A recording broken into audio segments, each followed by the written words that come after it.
everyone, I'm Miss Mary Beth. I'm the Youth Services Librarian at Ingalls Memorial Library in Ringe. And I'm here today for Armchair Adventures. And that's our series where every day I read a little bit of a book to you, and eventually we finish a whole book together. And the book we're reading right now is The Jungle Book. And it's written by Rudyard Kipling. And this book is interesting because it's several short stories that were published in a magazine in 1893 and 1894. And he wrote them because he lived in India for a while, and that's where the stories take place, but he wrote them from his home in Vermont. And right now we're reading the chapters about Mowgli. And Mowgli is this boy who was raised in the jungle by wolves, and Baloo the bear, his teacher, and Bagheera the panther. And so it's just about their adventures and stuff. But one of the chapters was about how the council agreed to raise him. They agreed that this was okay. And later on, when he was 10 or 11, he swore that he would kill Shere Khan, who's the evil tiger that doesn't like Mowgli and that we don't really like. And also in that same chapter, when he was 10 or 11, he said he was going to go live with the humans.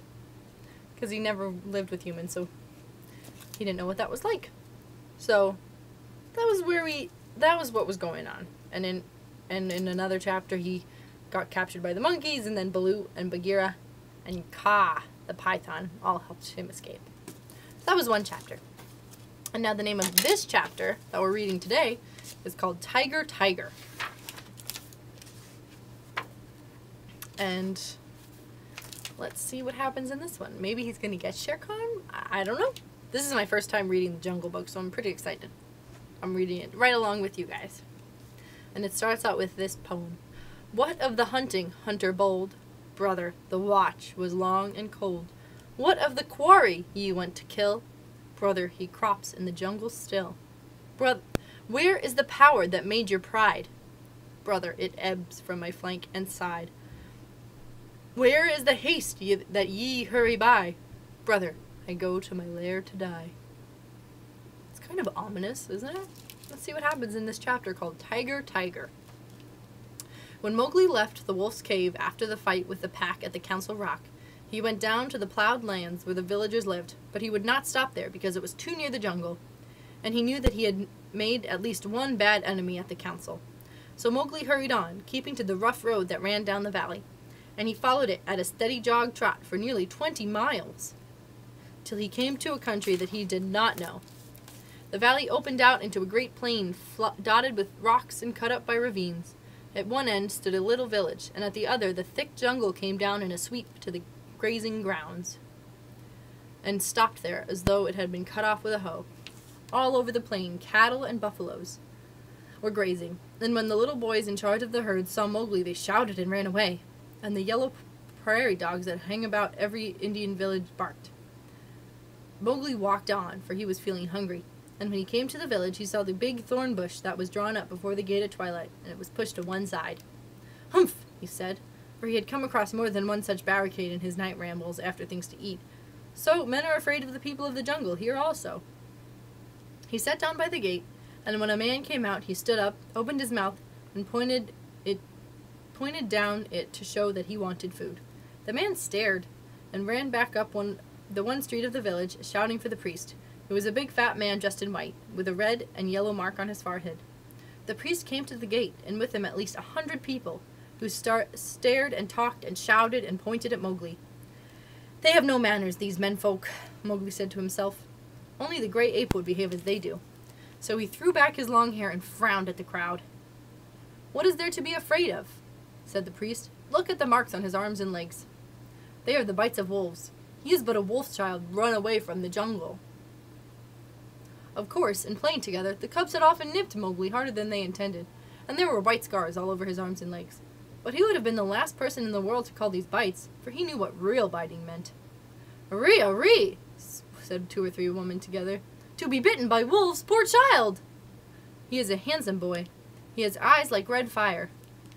But, my honor, Messua, he is not unlike thy boy that was taken by the tiger. Let me look, said a woman with heavy copper rings on her wrists and ankles. And she peered at Mowgli under the palm of her hand. Indeed he is not. He is thinner, but he has the very look of my boy. The priest was a clever man, and he knew that Messua was wife to the richest villager in the place. So he looked up at the sky for a minute, and he said solemnly, "What the jungle has taken, the jungle has restored. Take the boy into thy house, my sister, and forget not to honor the priest who sees so far into the lives of men."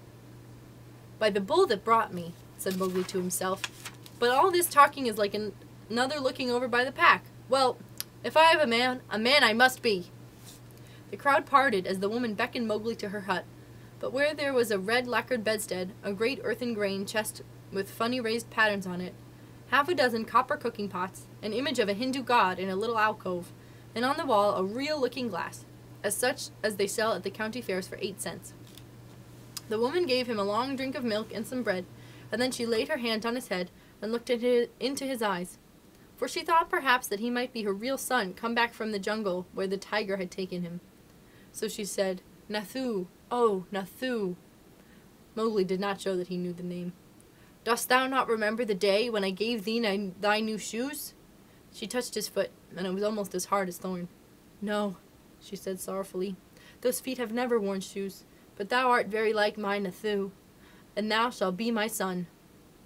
Mowgli was uneasy, because he had never been under a roof before. But as he looked at the thatch, he saw that he could tear it out any time if he wanted to get away, and that the window had no fastenings. "What is the good of a man," he said to himself at last, "if he does not understand man's talk? Now I am as silly and dumb as a man who would be with us in the jungle. I must speak their talk." He had not learned while he was with the wolves to imitate the challenge of bucks in the jungle and the grunt of little wild pig for fun. So, as soon as Messua pronounced a word, Mowgli would imitate it almost perfectly, and before dark he had learned the names of many things in the hut. There was a difficulty at bedtime, because Mowgli would not sleep under anything that looked so like a panther trap as that hut, and when they shut the door he went through the window. "Give him his will," said Messua's husband. "Remember, he can never till now have slept on a bed. If he is indeed sent in the place of our son, he will not run away." So Mowgli stretched himself in the long, lean, clean grass at the edge of the field, but before he had closed his eyes, a soft gray nose poked him under the chin. "Phew!" said Gray Brother, the eldest of Mother Wolf's cubs. "This is a poor reward for following 320 miles. Thou smellst of wood smoke and cattle, altogether like a man already. Wake, little brother, I bring news." "Are all well in the jungle?" said Mowgli, hugging him. "All except the wolves that were burned with the red flower. Now, listen. Shere Khan has gone away to hunt far off till his coat grows again, for he is badly singed. When he returns, he swears that he will lay thy bones in the Wengonga River. There are 2 words to that. I have also made a little promise, but news is always good. I am tired tonight, very tired with new things, Gray Brother. But bring me the news always." "Thou wilt not forget that thou art a wolf? Men will not make thee forget?" said Gray Brother anxiously. "Never," said Mowgli. "I will always remember that I love thee and all in our cave, but also I will always remember that I have been cast out of the pack, and that thou mayst be cast out of another pack. Men are only men, little brother, and their talk is like the talk of frogs in a pond. When I come down here again, I will wait for thee in the bamboos at the edge of the grazing ground." For 3 months after that night, Mowgli hardly ever left the village gate. He was so busy learning the ways and customs of men. First he had to wear a cloth round him, which annoyed him horribly, and then he had to learn about money, which he did not in the least understand, and about plowing, of which he did not see the use. Then the little children in the village made him very angry. Luckily, the law of the jungle had taught him to keep his temper, for in the jungle, life and food depend on keeping your temper. But when they made fun of him because he would not play games or fly kites, or because he mispronounced some word, only the knowledge that it was unsportsmanlike to kill little naked cubs kept him from picking them up and breaking them in 2. He did not know his own strength in the least. In the jungle he knew that he was weak, compared with the beasts, but in the village people said he was strong as a bull. He certainly had no notion of what fear was, for when the village priest told him that the god in the temple would be angry with him if he ate the priest's mangoes, he picked up the image, brought it over to the priest's house, and asked the priest to make the god angry, and he would be happy to fight him. It was a horrible scandal, but the priest hushed it up, and Messua's husband paid much good silver to comfort the god. And Mowgli had not the faintest idea of the difference that caste makes between man and woman. When the potter's donkey slipped in the clay pit, Mowgli hauled it out by the tail, and helped to stack the pots for the journey to the market at Kaniwara. That was very shocking too. for the potter is a low-caste man, and his donkey is worse. When the priest scolded him, Mowgli threatened to put him on the donkey too, and the priest told Messua's husband that Mowgli had better be set to work as soon as possible. So the village headman told Mowgli that he would have to go out with the buffaloes next day and herd them while they grazed. No one was more pleased than Mowgli, and that night, because he had been appointed a servant of the village, as it were, he went off to a circle that met every evening on a masonry platform under a great fig tree. It was the village club, and the headman and the watchman and the barber, who all knew all the gossip of the village, and old Buldeo, the village hunter, who had a tower musket, met, and they smoked. The monkeys sat and talked in the upper branches, and there was a hole under the platform where a cobra lived, and he had his little platter of milk every night because he was sacred. The old men sat around the tree and talked and pulled out at the big hukas, water pipes, till far into the night.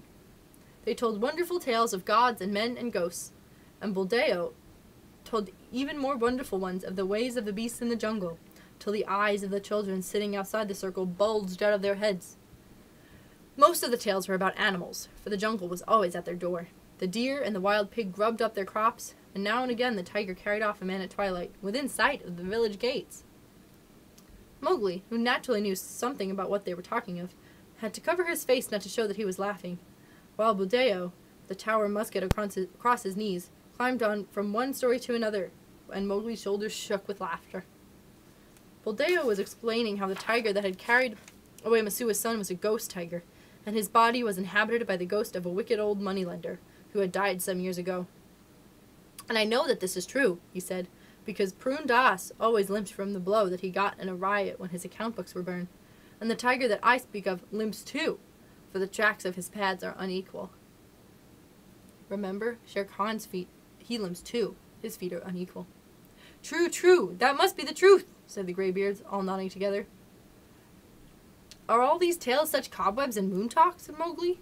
That tiger limps because he was born lame, as everyone knows. To talk of the soul of a monkey-lender in a beast that never had the courage of a jackal is child talk. Buldeo was speechless with surprise for a moment, and the headman stared. Oh ho! It is the jungle brat, is it? Said Buldeo. If thou art so wise, better bring his hide to Kaniwara, for the government has set 100 rupees on his life. Better still, talk not when the elders speak. Mowgli rose to go. All the evening I have lain here listening, he called back over his shoulder, and, except once or twice, Buldeo has not said one word of truth concerning the jungle, which is at his very doors. How, then, shall I believe the tales of ghosts and gods and goblins, which he says he has seen? It is full time that boy went to herding, said the headman, while Buldeo puffed and snorted at Mowgli's impertinence.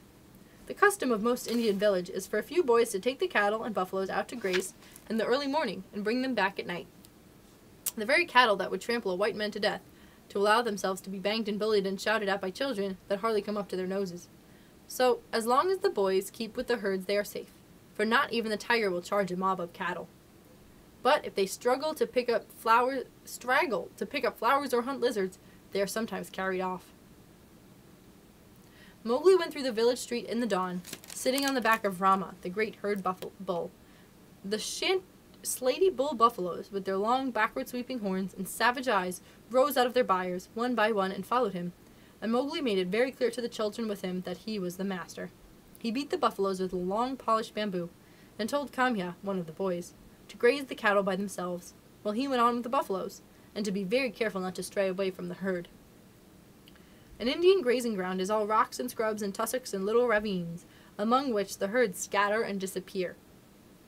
The buffaloes generally keep to the pools and muddy places, where they lie wallowing or basking in the warm mud for hours.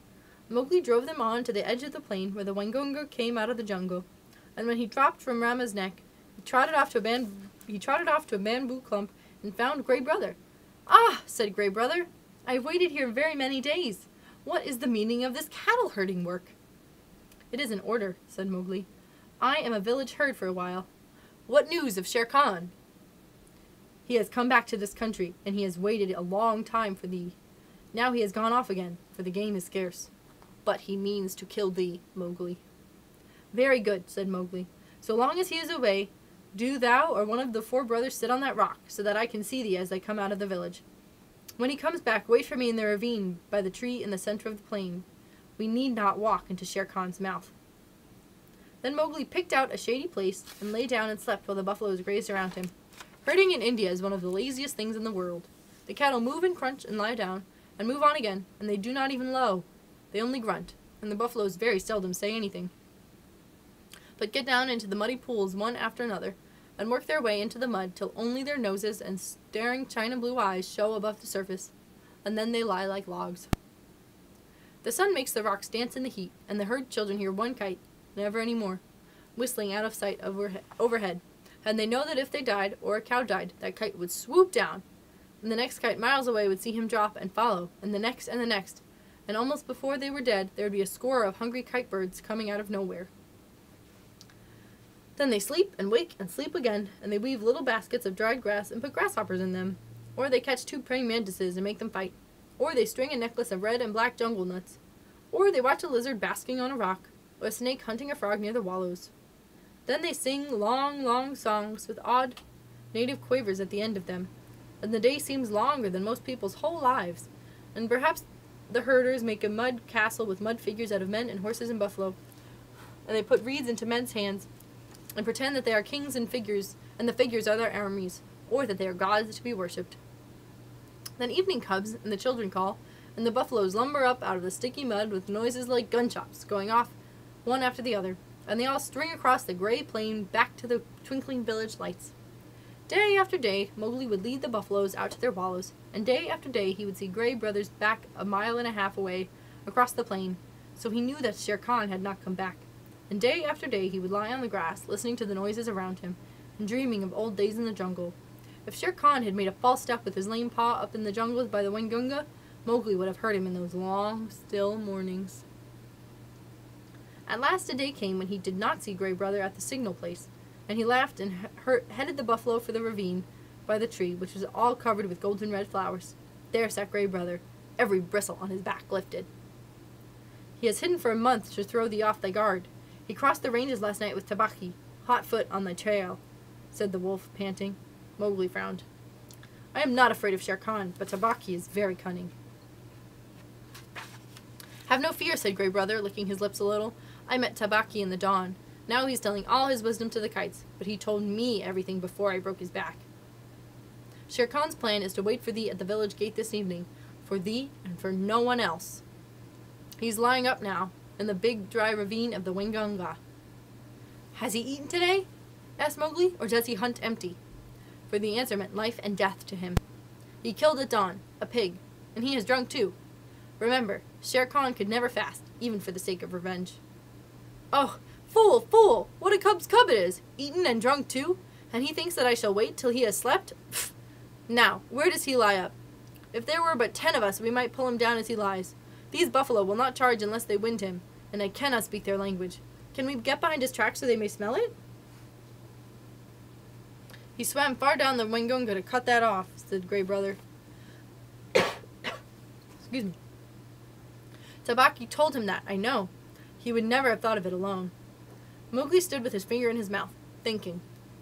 "The big ravine of the Waingunga, that opens out on the plain not 1/2 mile from here. I can take the herd round through the jungle to the head of the ravine and then sweep down. But he would slink out of the foot. We must block that end. Gray Brother, canst thou cut the herd in 2 for me?" "Not I, perhaps, but I have brought a wise helper." Gray Brother trotted off and dropped into a hole. Then there lifted up the gray, huge head that Mowgli knew well, and the hot air was filled with the most desolate cry of all the jungle, the hunting howl of a wolf at midday. "Akela! Akela!" said Mowgli, clapping his hands. "I might have known that thou wouldst not forget me. We have a big work in hand. Cut the herd in 2, Akela. Keep the cows and calves together, and the bulls and the plow buffaloes by themselves." The 2 wolves ran, ladies' chain fashion, in and out of the herd, which snorted and threw up his head and separated into 2 clumps. In one, the cow buffalo stood with their calves in the center, and glared and pawed, ready, if a wolf would only stay still, to charge down and trample the life out of him. In the other, the bulls and young bulls snorted and stamped, but though they looked more imposing, they were less dangerous, for they had no calves to protect. No 6 men could have divided the herd so neatly. "What orders?" panted Akela. "They're trying to join again." Mowgli slipped onto Rama's back. "Drive the bulls away to the left, Akela." Grey Brother, when we are gone, hold the cows together and drive them into the foot of the ravine. How far? Asked Grey Brother, panting and snapping. Till the sides are higher than Shere Khan can jump, shouted Mowgli. Keep them there until we come down. The bulls swept off as Akela bayed, and Grey Brother stopped in front of the cows. They charged down on him, and he ran before them to the foot of the ravine, as Akela drove the bulls far to the left. Well done! Another charge, and they are fairly started. Careful, now, careful, Akela! A snap too much, and the bulls will charge. Hurrah! This is wilder work than driving Black Buck. Didst thou think these creatures would move so swiftly? Mowgli asked. I have.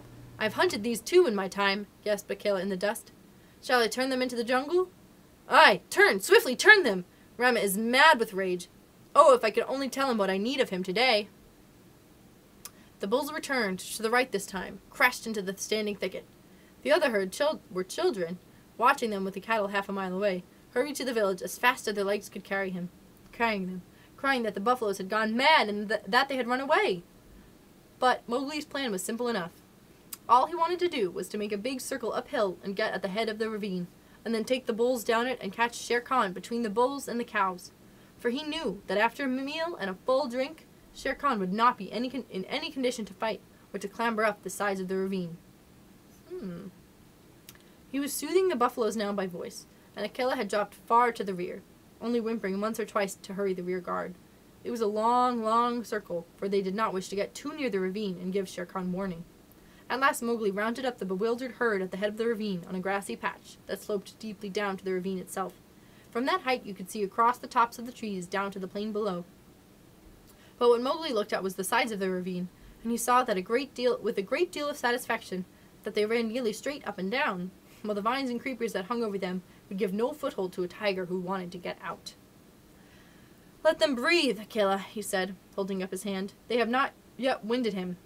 Let them breathe. I must tell Shere Khan who comes. We have him in the trap. And that is where we will stop for today. Let's find out tomorrow if they get Shere Khan. Do you think they will? Do you think the buffalo will help them? I don't know. Thanks for reading with me. I'll see you tomorrow for more Armchair Adventures. See you on Monday.